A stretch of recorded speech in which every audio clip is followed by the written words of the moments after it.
Hip Hop 1212. This is the Button Pusher representing Grind City TV Network Roku, and you're tuned in to It's Yours Radio with legendary interviews, classic music, hosted by Donnie O and J Mo.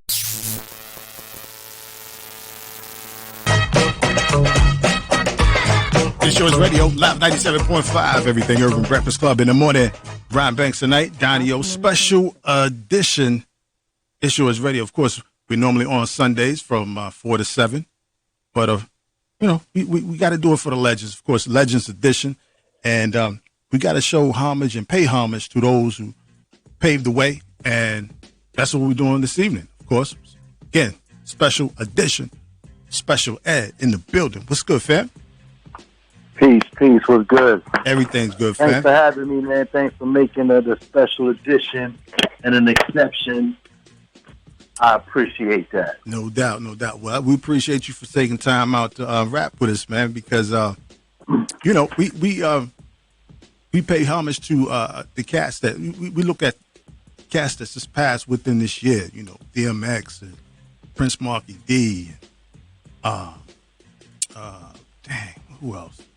Oh, man. Ecstasy. Yeah, Black Rob.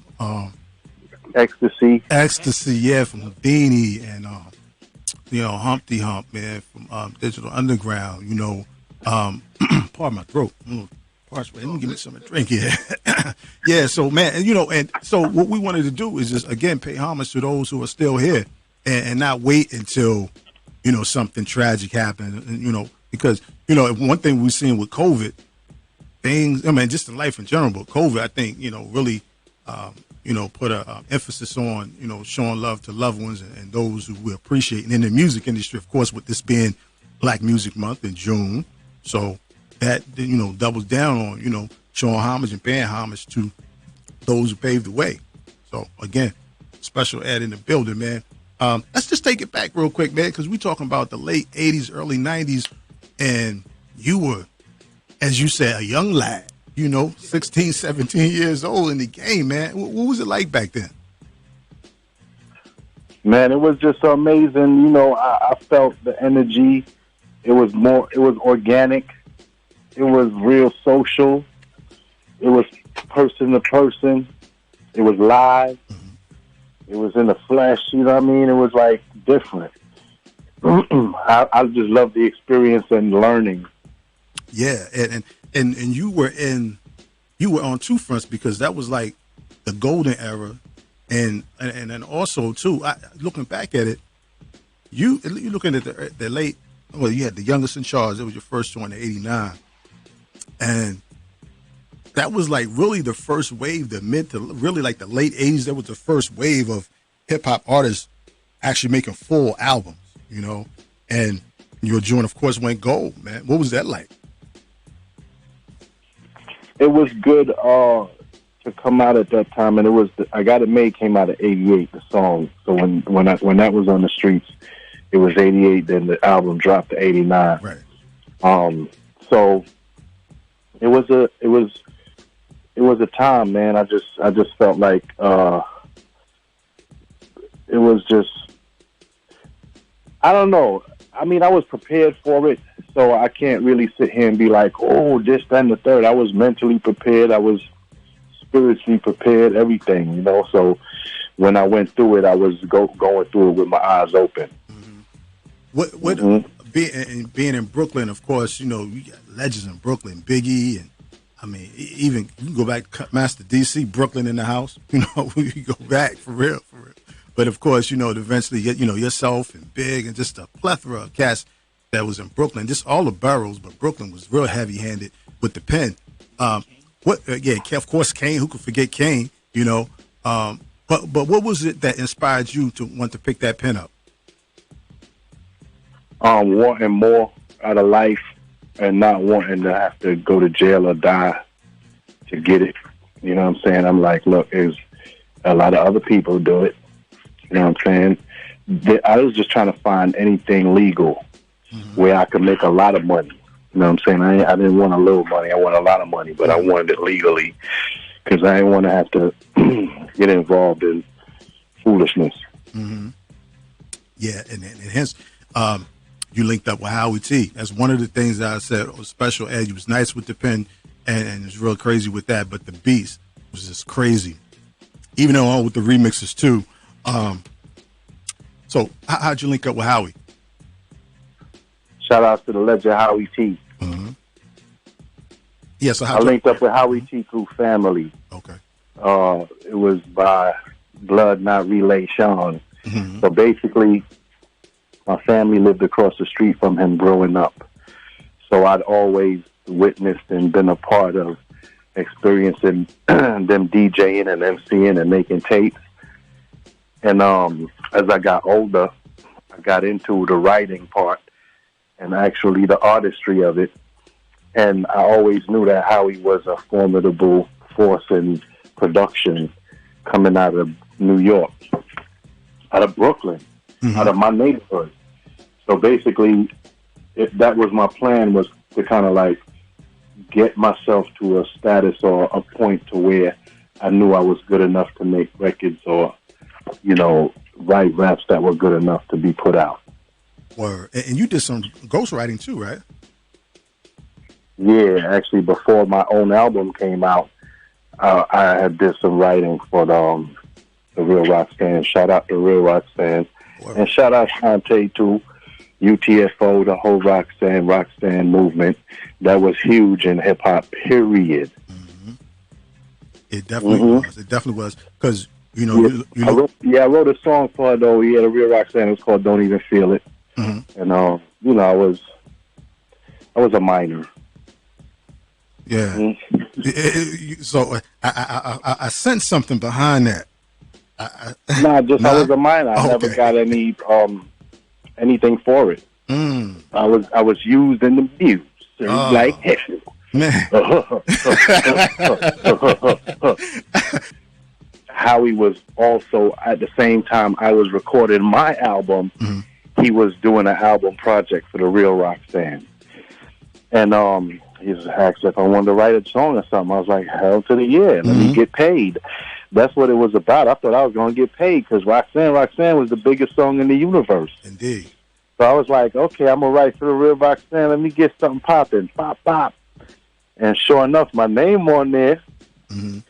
They need to go ahead and get some child labor laws, man. They got to do something, man. They got to do that, man. Come on, man. He's my man. Eddie Cochran. Where Eddie Cochran at, man? We need some litigation.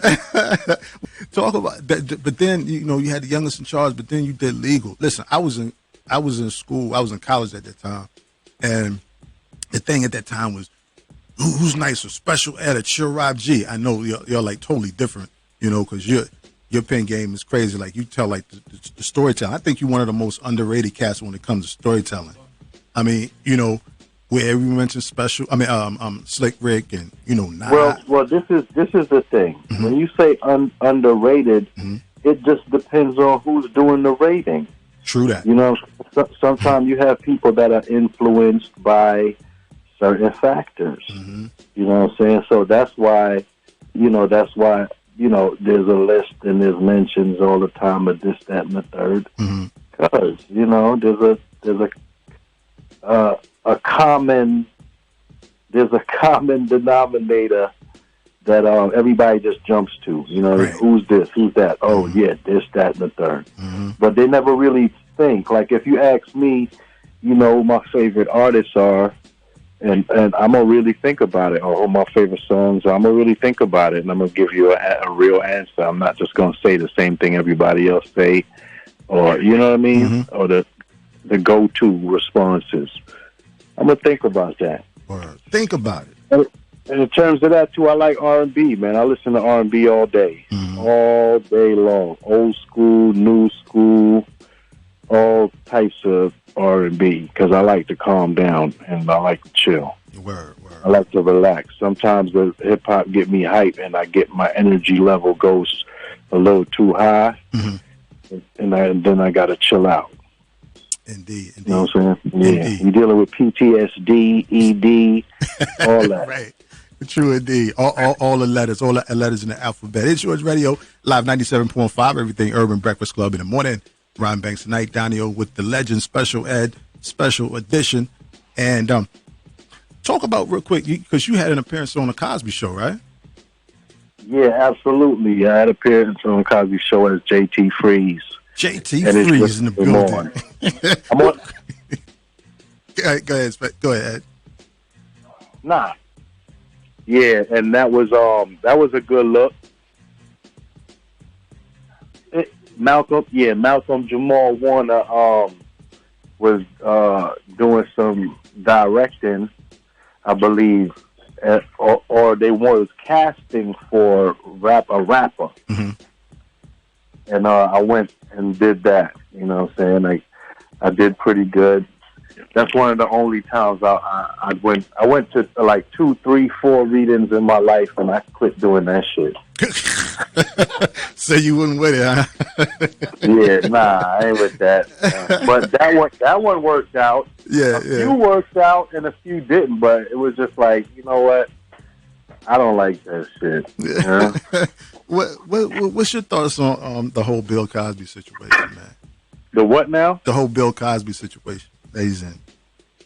Man, look, there's 100 records on record right now rapping about drugging females for real. Mm-hmm. And this man said he did not.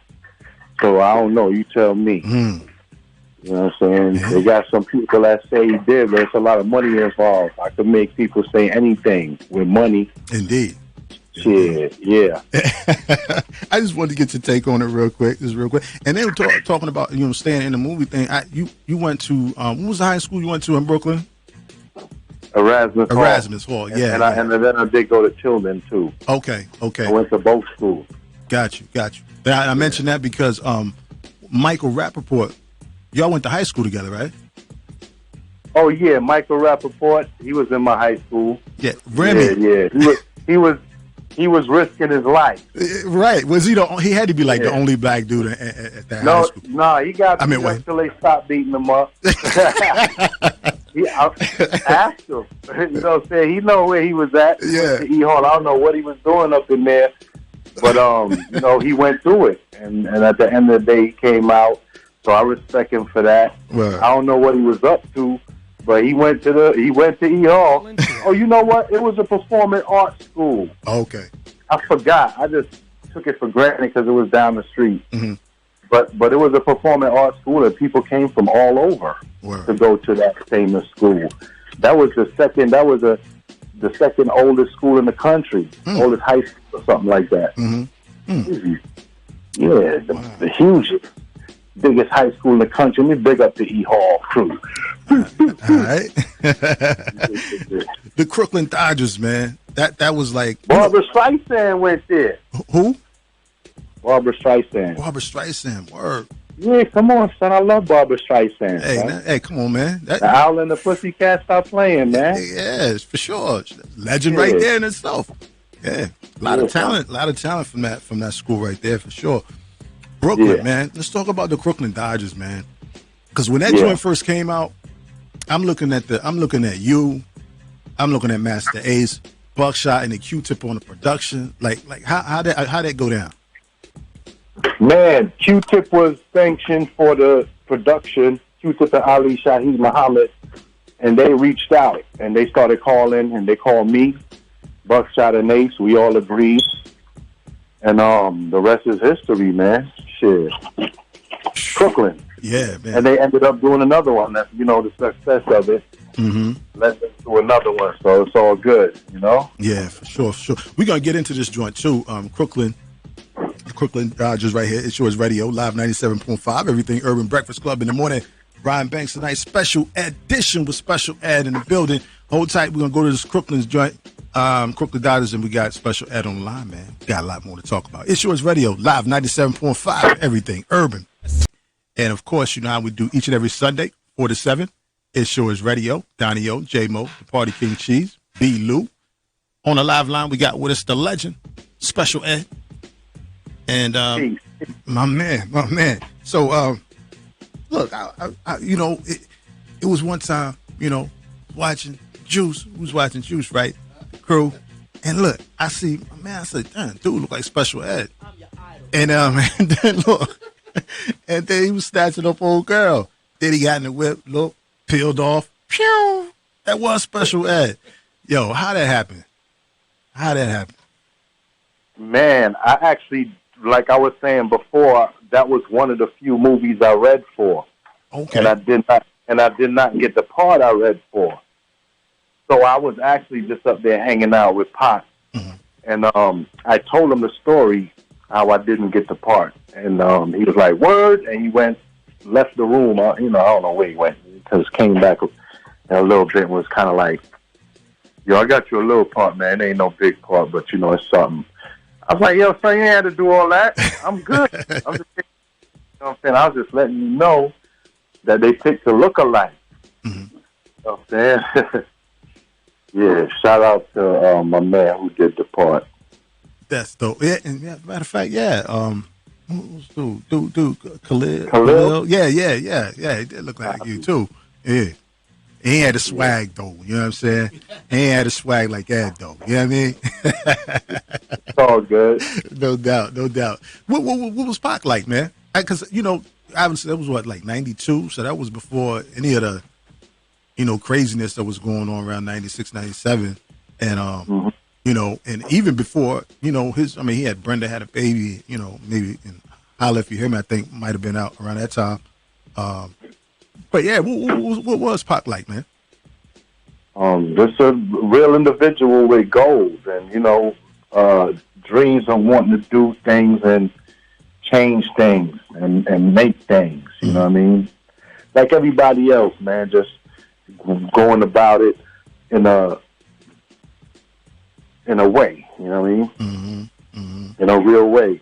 Some people be scared to go after their goals and go after what they want. He wasn't afraid to, For sure. And you did some production for a couple cats too, for Big. Yeah, Junior, Biggie, some for Pac too. Yeah. We production is just something I learned to do from Howie T. Mm-hmm. I learned production from watching Howie T, and he taught me how to sample and loop and sequence and sync, MIDI, do everything. He taught me what I know about production. Word. But I learned early, you know what I'm saying? I was still 16, learning 15, 16, learning how to, learning my way around the studio. Word. What joint did you do for Pac? Open Fire and Strictly for My Niggas. Okay. Oh, okay. Yeah, that joint was dope. Yeah, for sure. And the Big... No.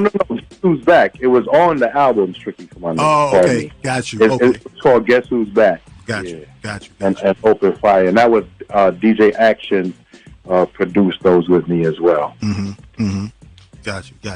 And the joint you did for Big, you said it was for Junior Mafia? Yep. What joint was that? We did a few joints on there. A few, okay.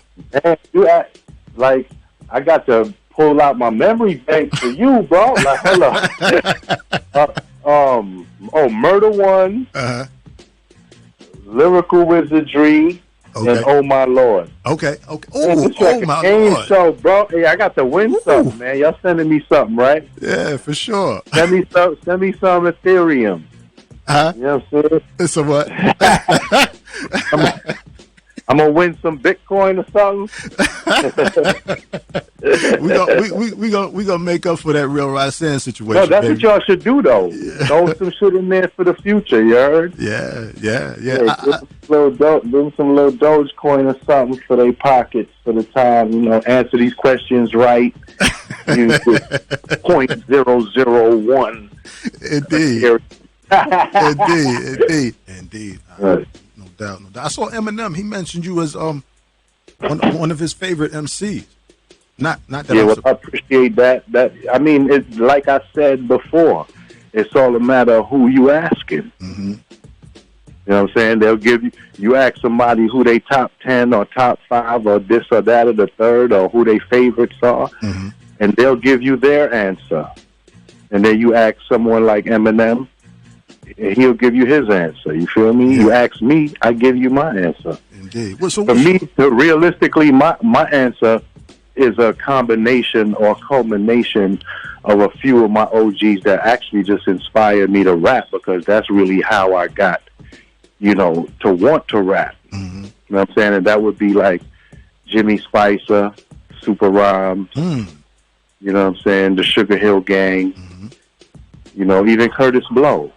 Come on. Indeed. Oh, no doubt. Yeah. And those two recipes. And then obviously, coming out with Run DMC and LL and the pop, the crossover and popularity of rap just took off to another level. But prior to that, like, those was my guys, Melly Mel. Mm-hmm. Oh, yeah, definitely. You know what I'm saying? Yeah. He changed the game with the message. You had to step your bars up after that. Yeah. Yep. Yeah. Treacherous 3. All that good stuff, man. Those are the, and even CD3, Get Tough.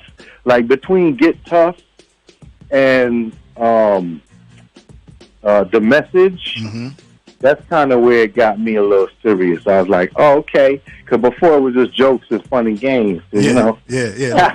Party joints and all fun. that. We could write some funny stuff. Yeah. But then they got serious with it. I'm like, oh, I could tell. Oh, we gonna talk? Okay, we could talk. Indeed. And you did that too. You dropped another cat back in the day too. You mentioned Treacherous 3, but Spoonie G was one of my guys, man. Love rap. Oh my God. Oh. Yeah, Spoonie G is the OG. Yeah, indeed. But just real quick, change the corners. I know because you got to bounce. But Juneteenth just became a federal holiday. I know you like I said, you drop jewels, man. You stay, you keep that third eye open. What are your thoughts on that whole situation with Juneteenth?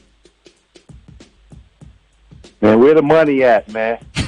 My man, that's what I want to hear, baby. What the fuck is y'all talking about? Hold on, no. Let's be serious. Let's just be serious for 1 second. Go ahead. You are celebrating the further deception that you didn't even tell motherfuckers what the law was till years later, and that's what you're going to celebrate. The last known revelation of the law that was being violated. Besides the human law, besides the universal laws, you're talking about the laws of the land was even being broken, and you celebrating all that. So y'all got ahead with that, man. Give me the check. Call me when the check's ready. My man, listen, because my shit. Who asked for that though? Nobody even asked for that to be a holiday. I don't know, man. They think shit is crazy. They try. There's a lot of distracting and a lot of shit going on around all of this foolery in the world. You feel me? So you just got to be clear about what's actually transpiring. I see them passing a lot of other acts and bills and shit that got money attached, though, and got rights attached and protection and all kind of shit. So, it just ain't, I don't know. I can just say it does not exist. Yeah, I'm with you. I'm right there with you. There with you, man. I don't want to see nobody get beat up beside the head, but we've been getting it for over 400 years over here, and we trying to get these laws passed. And man, this whole, it's just about control of humanity. That's what it boils down to. You got some people that feel like they want to just control humanity. That's all. And that's what it boils down to. It ain't. And then what they do is they use every difference to divide everyone. So whether it be everything, there's a flag for everything, a group for everything. You're talking about from race, sex to short, tall, fat, skinny. There's a group for everything, and that separates everybody. And then you got the neighborhoods, east side, west side, south, day. And then everybody want to fight over that shit. And every circle that has a direction. Every fucking place you stand has a direction. So what you gonna do? You know what I'm saying? Yeah. Anyway, I'm just saying that it's just a lot of shit distracting everybody and from the realities that we living in, and we just gotta be clear, man. You watch too much TV, man. Stop watching TV and shit. Hey, listen, man. Real quick before we go, I keep saying that, but we really gotta go because I gotta let you go. Just talk about, because again, you drop jewels in your songs, and just you can hear those listening. Special ad with us on the live line. It's Yours Radio, Live 97.5, everything urban. Breakfast Club in the morning. Brian Banks tonight. Talk about some of your philanthropic therapy and you're giving back to the community and things that you're doing.